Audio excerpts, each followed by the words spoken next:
শিক্ষার্থীরা যে আজকে দেশব্যাপী ধর্ষণ, নিপীড়ন এবং সামাজিক যে অবক্ষয় এটার বিরুদ্ধে দাঁড়িয়েছে, আমি উপজেলা প্রশাসন এবং সরকারের পক্ষ থেকে আমরা কিন্তু তাদের জন্য সংহতি প্রকাশ করছি। মূলত আমাদের এই দেশব্যাপী ধর্ষণ, নিপীড়ন বা যেটাই বলেন, এটা বৃদ্ধি পাওয়ার পিছনে কিন্তু আমাদের সামাজিক অবক্ষয়টা একটি বড় কারণ। এখানে যতটা না আইন শৃঙ্খলা দিয়ে এটাকে কন্ট্রোল করা যাবে, তার চেয়ে কিন্তু সামাজিকভাবে এটাকে প্রতিরোধ করাটা জরুরি। আমাদের শিক্ষার্থীরা যারা আছেন, অভিভাবক যারা আছেন, আমাদের ছাত্ররা যারা আছে, তাদেরকে কিন্তু এখান থেকে লেসন নিতে হবে। তাদেরকে এই যে ধর্ষণ, নিপীড়ন কিংবা নারীর প্রতি যে সহিংসতা, তার বিরুদ্ধে উঠে দাঁড়াতে হবে এবং যারা এই ধরনের মনোভাব পোষণ করে তাদেরকে ঘৃণার চোখে দেখতে হবে।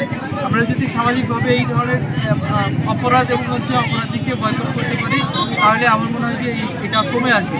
আর আইন শৃঙ্খলা রক্ষার ক্ষেত্রে সরকার কিন্তু জিরো টলারেন্সে আছে। এখন আপনারা জানেন, বিগত কয়েকদিনে সরকার কিন্তু অনেক অপরাধীকে তাৎক্ষণিকভাবে গ্রেপ্তার করেছে এবং শাস্তির আওতায় নিয়ে এসেছে। সরকারের পক্ষ থেকে যে কমিটমেন্ট, সেটা আমাদের পক্ষ থেকেও কমিটমেন্ট।